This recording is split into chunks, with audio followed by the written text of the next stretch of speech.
Bueno, yo leí un fragmento de esta novela tuya, contaba un poquito de qué se trata rápidamente. Por ahí sería mejor que lo cuentes vos, pero, pero sí me interesaba empezar por algo que a mí me obsesiona mucho, que son los vínculos entre literatura y realidad, ¿no? Y sé que a vos también te interesa esto un poco bastante. Sí, en el caso de esa novela yo estaba trabajando para una agencia de noticias, para Infojus, y me tocó cubrir un caso de 5 inmigrantes congoleños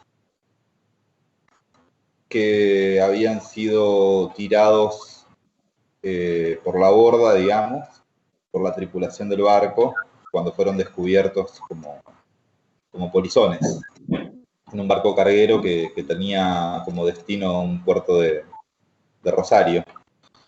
Y bueno, o sea, es muy raro porque una agencia de noticias, sobre todo en esta agencia, que era una agencia de noticias judicial, no suele tener este tipo de historias. Más policial es una historia bastante menor en el sentido de trascendencia pública, pero yo quedé bastante impactado y entonces armé una especie de vínculo con el fiscal de la causa que me iba contando, porque básicamente era el único periodista que le estaba dando un poco de atención a esto.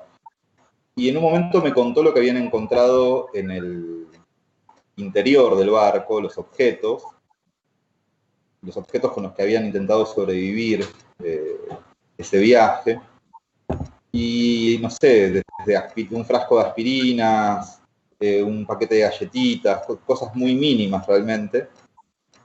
Y entonces ahí empecé a pensar que había una historia, más que en la noticia, en la imagen de esos objetos, ¿no? De cómo las personas pueden intentar vivir en esa situación súper extrema. Y ahí nació la historia, digamos. O sea, ahí empecé a tratar de pensar qué se podía escribir. Sí, aparte pienso en la supervivencia, me imagino que también te habrás llevado a pensar en qué tan malas eran las condiciones de vida como para irse de donde estaban, soportar eso e ir a un lugar incierto. Claro, yo creo, o sea, no tengo mucha memoria porque pasó hace un montón ya, pero tengo la sensación de que ellos pensaban que el barco iba a Estados Unidos. O sea, que se subieron de forma equivocada al barco. Después me enteré, hay una persona llamada Marco Filardi, que es defensor de niños, y entonces él se ocupa, cuando llegan niños migrantes a Argentina, se ocupa bueno, de custodiar sus derechos, digamos. Y entonces él me contó que había una isla llamada la isla de los Polizones, que quedaba en África y que los niños de la calle, digamos, de esa ciudad, buscaban la manera de subirse a los barcos y llegar a algún lugar. Entonces eso fue, digamos, como la segunda parte del impulso, que fue imaginar que los polizones no necesariamente eran gente adulta, sino que podían ser niños. Y entonces, bueno, un poco ahí se empezó a armar, digamos, lo que yo imaginé que pasaba en ese viaje. Bien. Bueno, recién al pasar mencionaste que vos trabajabas para una agencia de noticias, vos trabajaste en policiales. Y también sé que llegaste a ese mundo interesado justamente por el género policial en sí, el género literario, imagino. Sí, tuve un breve y aleccionador paso por el periodismo, que definitivamente no es mi oficio, pero que de una forma u otra lo he ejercido en distintos momentos de mi vida.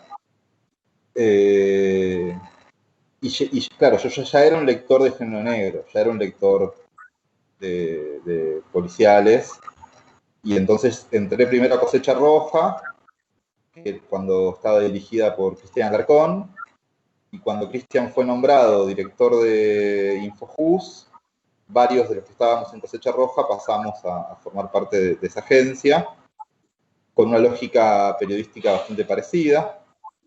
Y entonces ahí estuve un tiempo muy breve igual, porque me di cuenta que no... que a mí me servía, pero yo no servía tanto a la agencia. Bueno, dijiste que es breve, pero aleccionador. ¿Qué aprendiste en ese paso fugaz por el periodismo de policiales?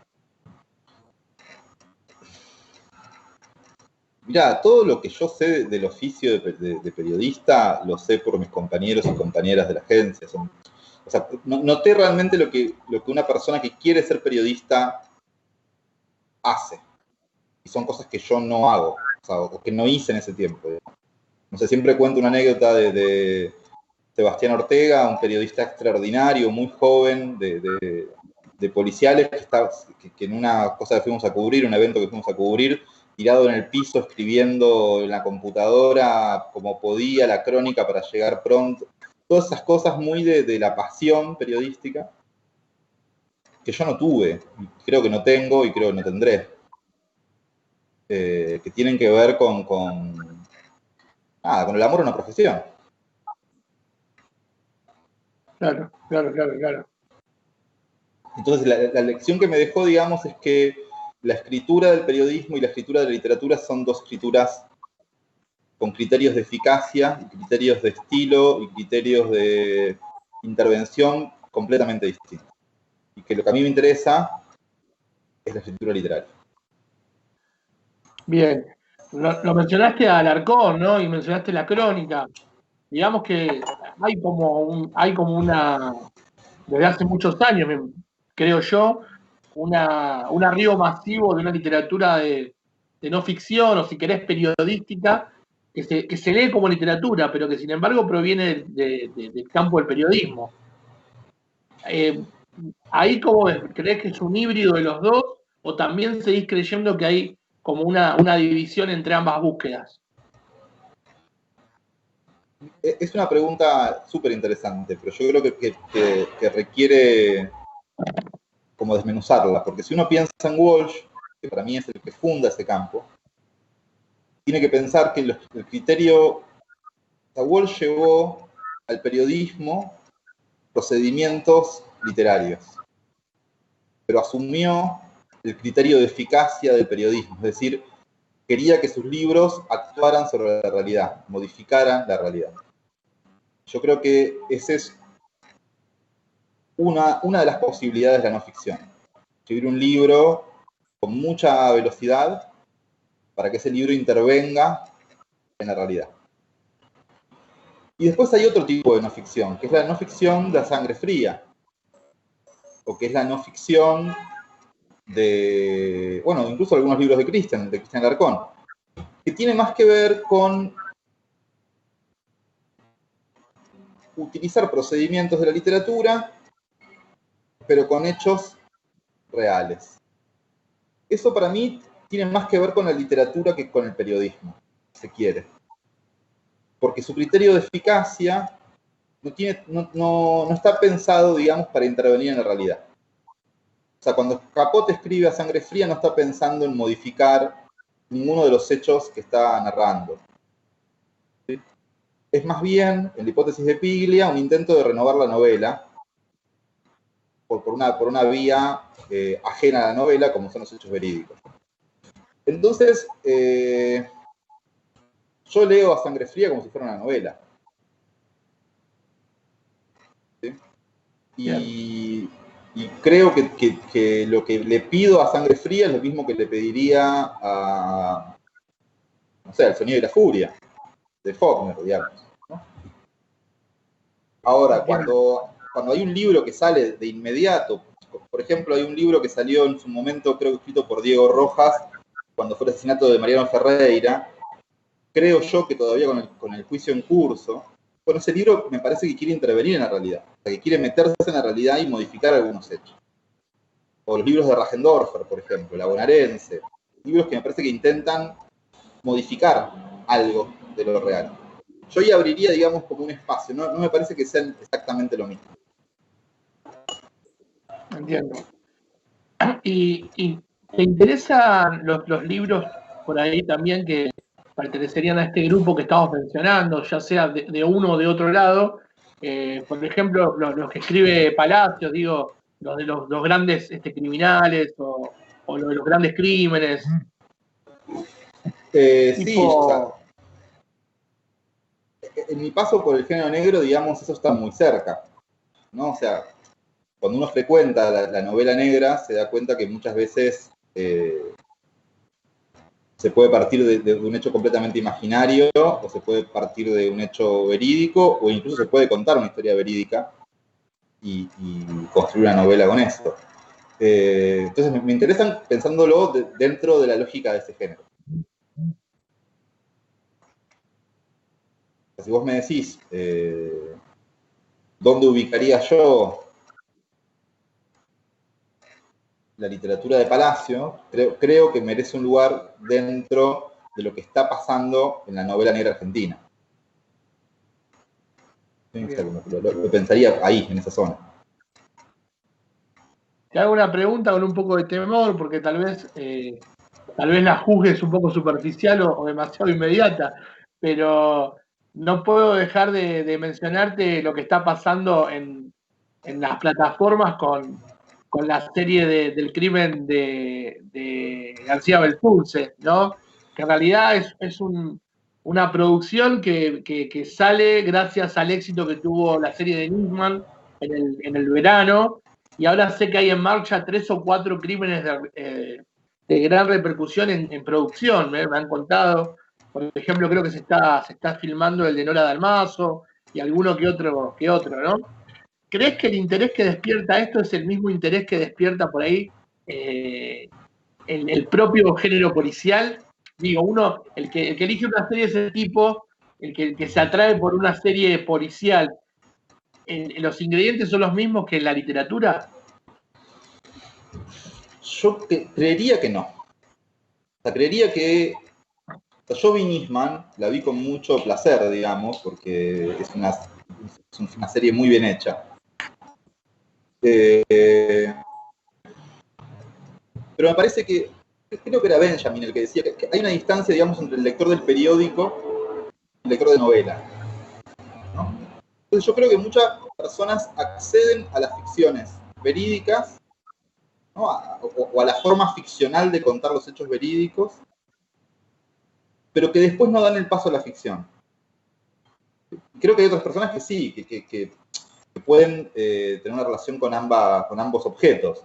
Pero muchas veces, y esto me llama la atención, digamos, la gente se apasiona con un episodio, no sé, el robo de un banco o un homicidio o lo que sea, y lee con mucha avidez las noticias en torno a ese hecho, y si vos le proponés que, no sé, que lea Cosecha Roja de Hammett, dice, no, eso es ficción, eso no me interesa. ¿No? Como si hubiese ahí un límite que no se termina de franquear, digamos.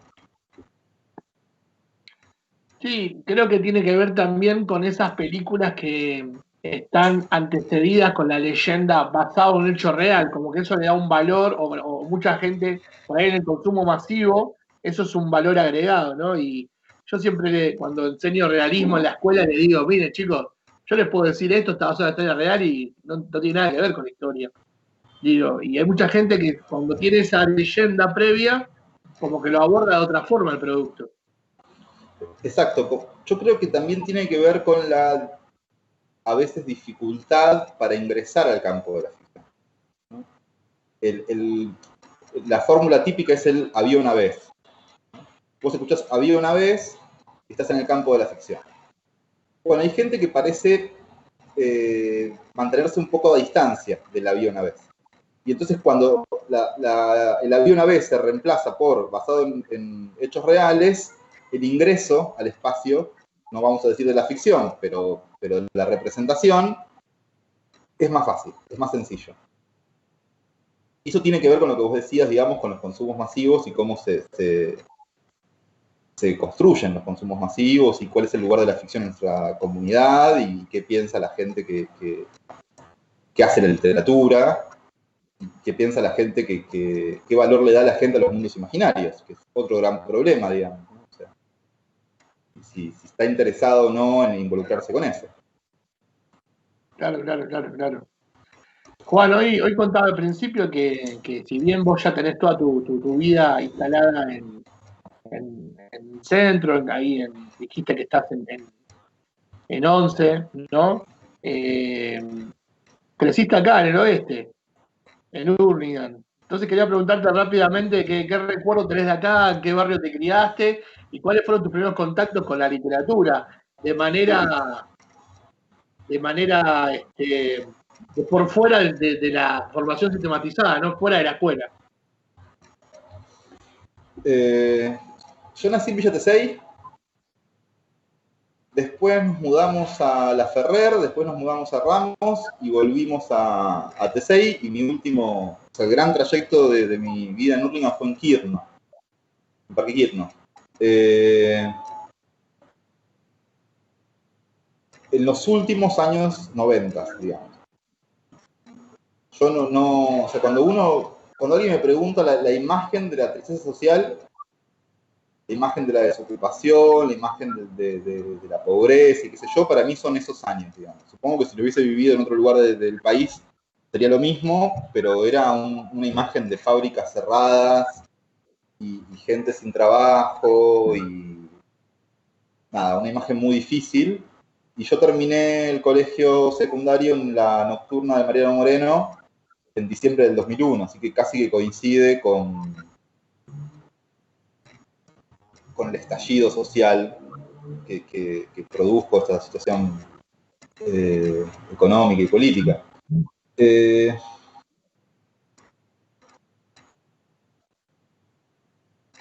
es mi imagen, digamos, de la imagen que yo tengo fijada de Hurlingham.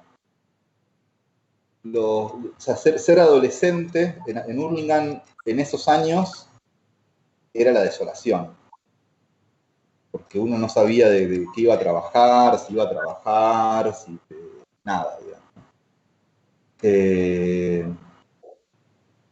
Hace unos años, por razones personales, tuve que volver a vivir 4 o 5 meses en Hurlingham y encontré otra cosa, digamos, otra realidad, un lugar bastante más habitable que el que yo había conocido.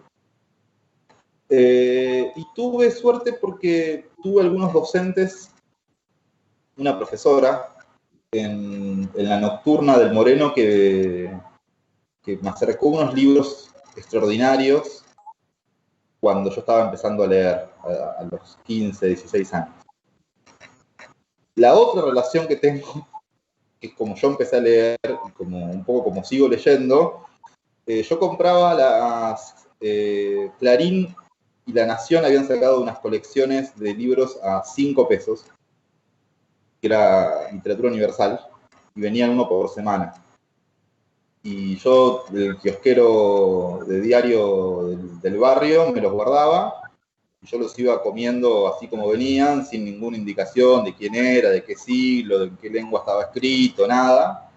Y esa fue mi ingreso a la literatura.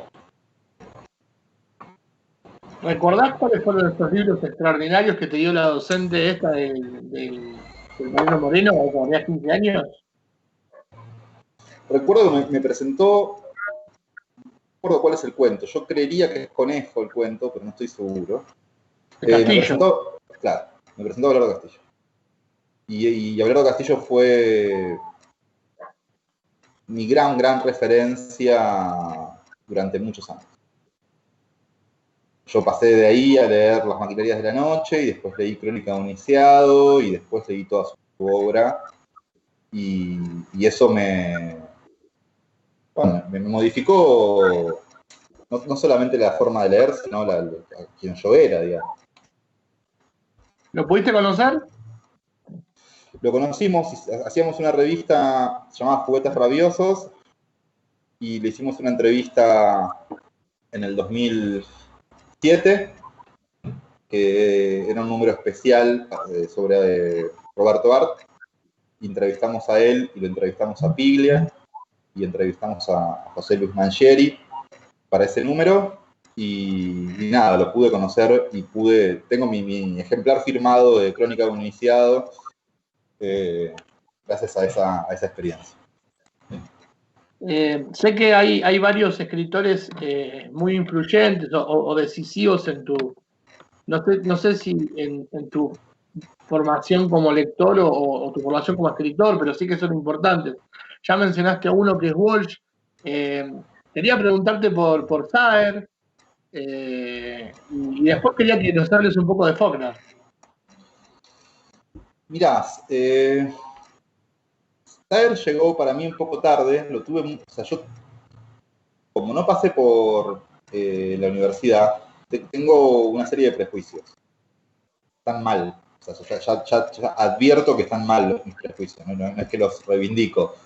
Pero durante mucho tiempo tuve a Saer como un escritor mimado por la academia. ¿Querés contarnos los prejuicios? Está buenísimo, eso da rating. No, bueno, de una forma de lectura que tiende a tomar los libros como si fueran archivos. Y entonces se busca ahí una interpretación un poco directa de su contenido, de sus contenidos sociales. Y yo estuve muy peleado con esa forma de leer durante mucho tiempo.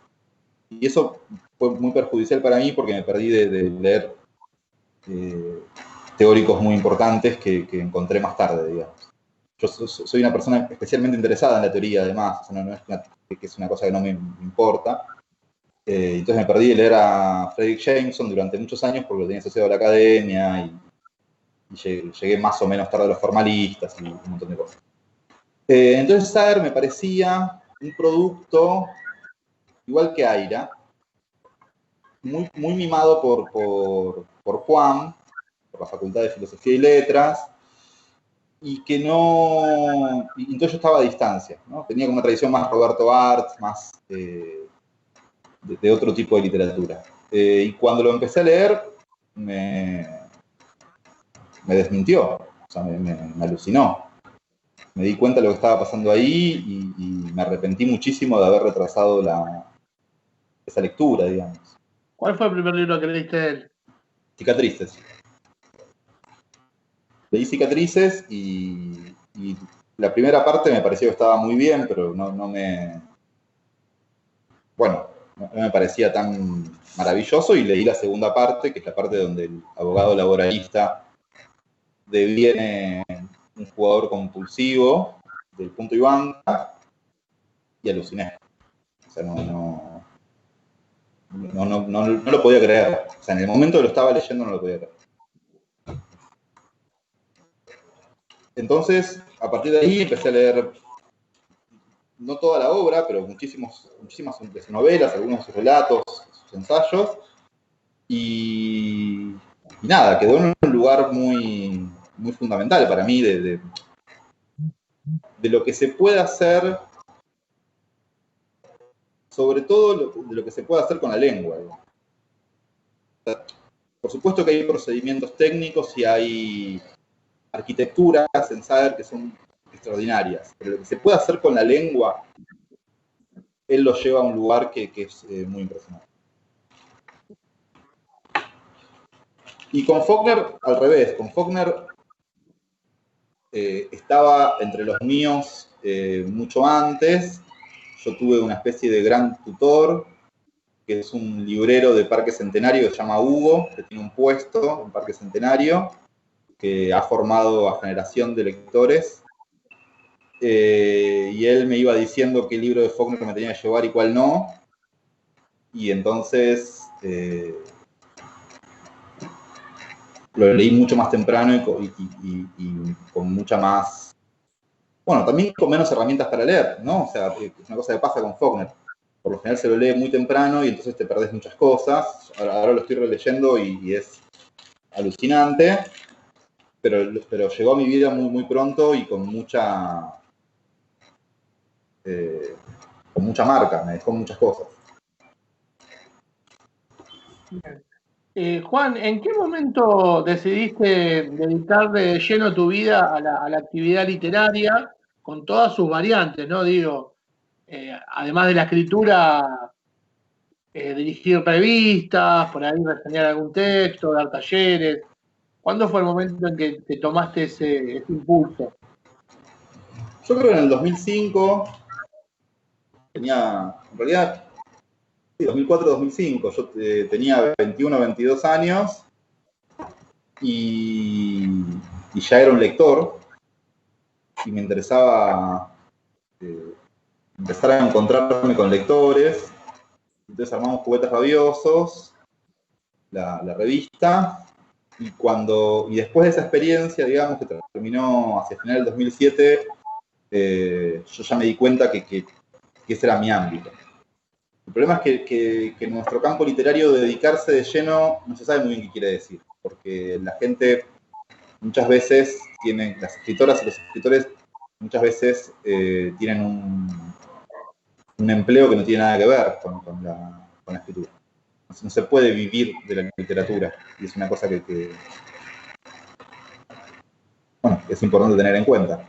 Entonces, yo hace muy poco que me dedico íntegramente a vivir en el sentido de dar talleres y colaborar en editoriales y poder dedicarme solamente a leer, digamos.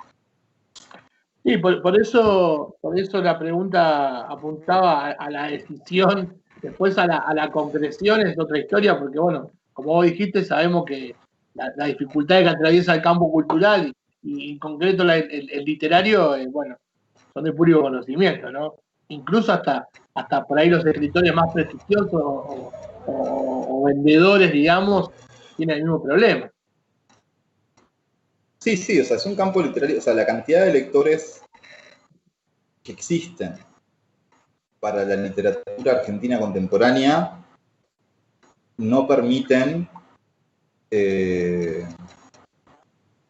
haya, no sé, yo te diría 5, pero digamos que hay 10 escritores y escritoras que pueden realmente vivir de su literatura. El resto Sí. changueamos, somos changarines de la cultura. Claro, y tiene que abrir muchos kioscos. Muchas cosas. Yo en este momento tengo 4 trabajos distintos, y si vos me propones uno más, tendría 5, porque es así, o sea, no, es imposible.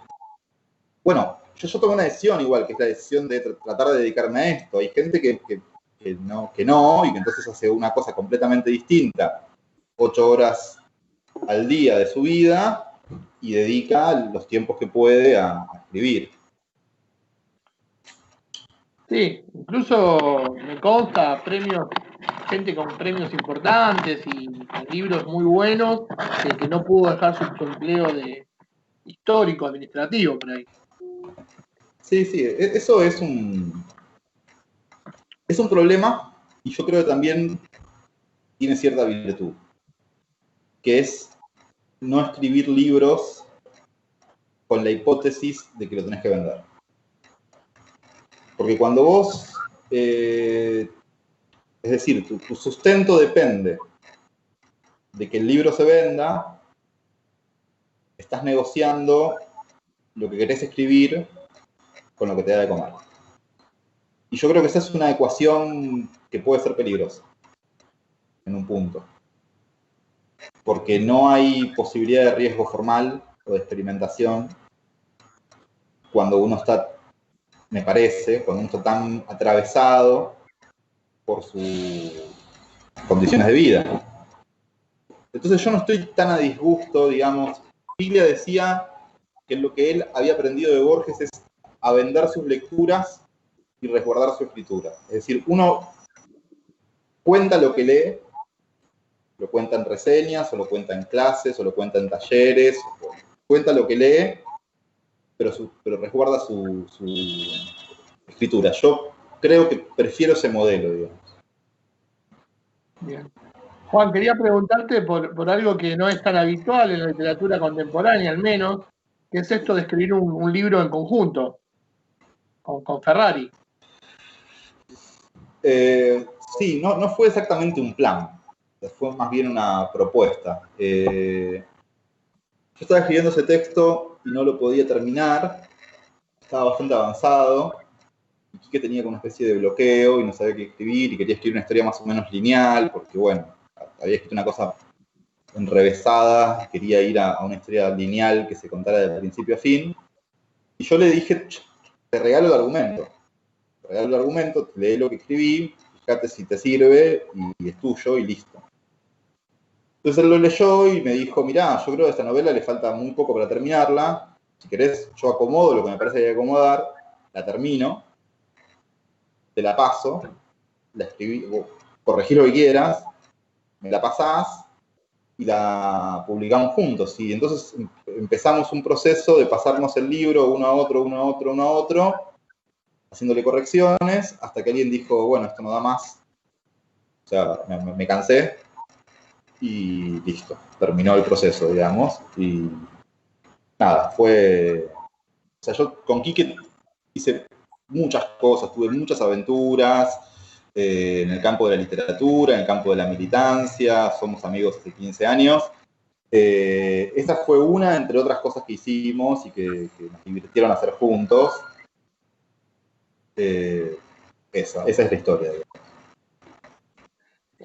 Como por tu vínculo con el policial, ¿no? Era inevitable trazar algún link ahí de los pelos con Borges y Bioy, ¿no? Con Augusto Domecq. Bueno, yo creo que el único vínculo que hay es la doble firma, porque incluso ellos trabajan en el policial clásico, en el policial que se suele llamar inglés, con Isidro Parodi, pero es cierto que hay algo de la amistad literaria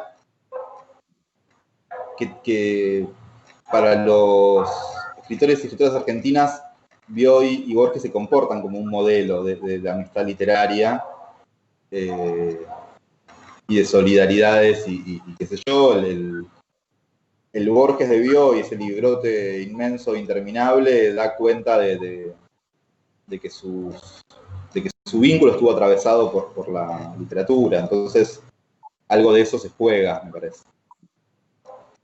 Bien, ¿y podés contarnos un poco de este libro que apareció hace poco que pudiste antologar? Sí, mira, ese libro estoy colaborando desde el año pasado con una editorial que se llama Indómita Luz y me ofrecieron, bueno, primero hacer algunos libros y finalmente se convirtió en una colección y este es el primer libro de esa colección. La colección se va a llamar Arqueologías del Futuro, va a tratar de poner en circulación libros que usen el imaginario de la ciencia ficción y del fantástico. Y el primer libro es una antología de 11 autores y autoras que participaron con un cuento y que viene a proponer una hipótesis. La hipótesis es que existe en Argentina algo que podríamos llamar nueva ficción extraña. Y esa hipótesis está acompañada por la aparición de algo que se llama New Weird en Inglaterra, una corriente que se funda en el cambio de siglo, digamos, y de la que participan autores y autoras que para mí son muy importantes en la escena contemporánea, como China Miéville y M. John Harrison, que lo que hacen básicamente es borronear las fronteras de todos los géneros pulp. Es decir, vos lees una novela y no sabes si estás en el espacio del terror, en el espacio de la ciencia ficción, en el espacio del policial. Son todos recursos que se van hibridando. Y cuando yo conocí esta corriente hace unos años, y al mismo tiempo estaba leyendo autores y autores contemporáneos, y empecé a encontrar muchos parecidos. O sea, empecé a encontrar que la literatura de Quique cruza el policial con la ciencia ficción, que la literatura de Dolores Reyes cruza el policial con el fantástico, que la literatura de Ricardo Romero cruza la ciencia ficción con el terror, que entonces había algo en Argentina que estaba pasando, había una serie de libros que estaban apareciendo que podían meterse en una zona similar a esa que había encontrado en el New Weird. Y bueno, vamos a ver si la hipótesis resiste, pero yo creo que hay por lo menos una veintena de libros, te diría, que la apoyan. Bien. Bueno, es un nombre como ya ineludible o un lugar común, pero Enríquez entraría ahí en ese pelotón. Yo creo que María Enríquez y Samantha Schweblin son las dos figuras centrales de esto que estoy diciendo. Después viene un montón de gente, y aparte viene en el sentido de vos podés pasar por ahí e irte. O sea, vos podés escribir un libro que se inscriba en esta zona y no escribir ninguno más. ¿Sí? O sea, porque no es una corriente programática. No es que se juntaron en la casa de alguien a decir vamos a fundar una corriente, ¿entendés? Sino más bien una confluencia de inquietudes. Ahora, tanto Schweblin como Mariana Enríquez vienen trabajando esto programáticamente en sus propias literaturas. Sus poéticas van de esto. Es su propuesta. Claro. Entonces, si vos revisas la lectura de Quique, Quique Ferrari ha rondado el realismo, más carveriano, si querés. Después tuvo una etapa dentro del género negro, ahora está escribiendo una cosa muy, muy cercana a la ciencia ficción y el nuir, y posiblemente se vaya de acá. Ahora, a mí yo me pregunto si Samantha Schweblin va a escribir una cosa que no sea eso que conocemos como su literatura. Parece ser que su programa está instalado en esa zona. Entonces me parece que ellas dos representan claramente una nueva ola de eso que Cortázar llamaba el gótico del Río de la Plata, digamos. O sea, esa confluencia de fantásticos y góticos y literaturas un poco alucinadas. Bien. Juan, bueno, yo le aprovecho para contarle a la gente que está siguiendo, que bueno, que agradezco que estén ahí, y si no, también le agradezco a la gente que va a ver esto de manera diacrónica. Contarle que, bueno, tus libros se consiguen por internet, o sea, sos un escritor que está bastante distribuido, por decirlo de alguna manera, que se puede llegar con facilidad, y también te ofreces cursos vos de lectura, ¿no? De escritura.